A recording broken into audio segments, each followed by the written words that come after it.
സംസ്ഥാനത്ത് മഴ മുന്നറിയിപ്പിൽ മാറ്റം. 4 ജില്ലകളിൽ ഓറഞ്ച് അലർട്ട്. പാലക്കാട്, വയനാട്, മലപ്പുറം, ഇടുക്കി ജില്ലകളിലാണ് ഓറഞ്ച് അലർട്ട് നൽകിയിട്ടുള്ളത്. വിവരങ്ങളുമായി തിരുവനന്തപുരത്ത് നിന്നും ആതിര ചേരുന്നുണ്ട്. ആതിര, അടുത്ത 5 ദിവസം മഴ കനക്കും. എന്തൊക്കെ നിർദ്ദേശങ്ങളാണ് നൽകിയിട്ടുള്ളത്? ഗോപിക, സംസ്ഥാനത്ത് വരും ദിവസങ്ങളിൽ ശക്തമായ മഴയ്ക്കുള്ള സാധ്യതയാണ് കാലാവസ്ഥാ വകുപ്പ് പ്രവചിച്ചിരിക്കുന്നത്. ഇന്ന് മഴ മുന്നറിയിപ്പിൽ മാറ്റമുണ്ട്.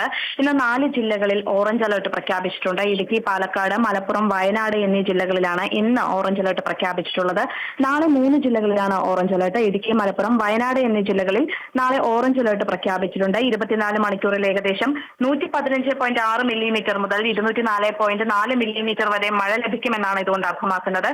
അതുപോലെ ഇന്ന് തിരുവനന്തപുരം, കൊല്ലം ഒഴികെയുള്ള ബാക്കി എല്ലാ ജില്ലകളിലും യെല്ലോ അലർട്ട് നൽകിയിട്ടുണ്ട്. പത്തനംതിട്ട, ആലപ്പുഴ, കോട്ടയം, എറണാകുളം, തൃശൂർ, കോഴിക്കോട്, കണ്ണൂർ, കാസർഗോഡ് എന്നീ ജില്ലകളിലാണ് ഇന്ന് യെല്ലോ അലർട്ട് പ്രഖ്യാപിച്ചിരിക്കുന്നത്. പൊതുജനങ്ങൾ ജാഗ്രത പാലിക്കണമെന്ന നിർദ്ദേശവും നൽകിയിട്ടുണ്ട്. ഉരുൾപൊട്ടൽ, മണ്ണിടിച്ചൽ, മലവെള്ളപ്പാച്ചിൽ സാധ്യതയുള്ള പ്രദേശങ്ങളിൽ താമസിക്കുന്നവർ അധികൃതരുടെ നിർദ്ദേശം അനുസരിച്ച് സുരക്ഷിതമായ സ്ഥലങ്ങളിലേക്ക് മാറി താമസിക്കണമെന്നും നദിക്കരകൾ, അണക്കെട്ടുകൾ എന്നിവിടങ്ങളിൽ താമസിക്കുന്നവരും അപകട സാധ്യത മുന്നിൽ കണ്ട് അധികൃതരുടെ നിർദ്ദേശം അനുസരിച്ച് മാറി താമസിക്കണം എന്ന നിർദ്ദേശവും കാലാവസ്ഥാ വകുപ്പ് നൽകിയിട്ടുണ്ട്. അതിനോടൊപ്പം തന്നെ മത്സ്യത്തൊഴിലാളികൾക്ക് ജാഗ്രതാ നിർദ്ദേശം നൽകിയിട്ടുണ്ട്.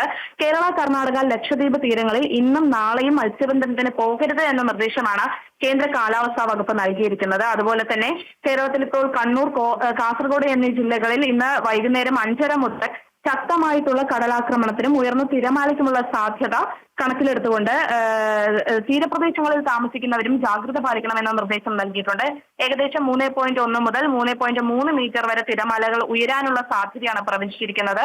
അതുപോലെ തന്നെ കബനി നദിയിൽ, വയനാട് കബനി നദിയിൽ മഞ്ഞ അലർട്ട് പ്രഖ്യാപിച്ചിട്ടുണ്ട്. പ്രളയ സാധ്യതാ മുന്നറിയിപ്പ് നൽകിയിട്ടുണ്ട്. ഈ നദിയുടെ കരയിൽ താമസിക്കുന്നവർ ജാഗ്രത പാലിക്കണമെന്ന നിർദ്ദേശവും നൽകിയിട്ടുണ്ട്. ഏകദേശം മണിക്കൂറിൽ 40 മുതൽ 50 കിലോമീറ്റർ വരെ വേഗതയിൽ ശക്തമായ കാറ്റിനുള്ള സാധ്യതയും കാലാവസ്ഥാ വകുപ്പ് പ്രവചിച്ചിട്ടുണ്ട്. ബംഗാൾ ഉൾക്കടലിനും വടക്കൻ ആന്ധ്രാപ്രദേശിലെ തെക്കൻ ഒഡീഷ തീരത്തിനും മുകളിലായി ചക്രവാത ചുഴി സ്ഥിതി ചെയ്യുന്നുണ്ട്. 24 മണിക്കൂറിൽ ഇത് ന്യൂനമർദ്ദമായി ശക്തി പ്രാപിക്കാനുള്ള സാധ്യതയാണ് പ്രവചിച്ചിരിക്കുന്നത്. അതുകൊണ്ട് തന്നെ കേരളത്തിൽ വരുന്ന 5 ദിവസം ശക്തമായിട്ടുള്ള മഴയുടെ സാധ്യതയാണ് കാലാവസ്ഥാ വകുപ്പ് പ്രവചിച്ചിരിക്കുന്നത്. പൊതുജനങ്ങൾ ജാഗ്രത പാലിക്കണമെന്ന നിർദ്ദേശവും കേന്ദ്ര കാലാവസ്ഥാ വകുപ്പ് നൽകിയിട്ടുണ്ട്. ഗോപിക, ശരി, അടുത്ത 5 ദിവസം മഴ കനക്കും. മത്സ്യത്തൊഴിലാളികൾക്കും ജാഗ്രതാ നിർദ്ദേശം നൽകിയിട്ടുണ്ട്. ആതിരയാണ് വിവരങ്ങൾ നൽകിയത്.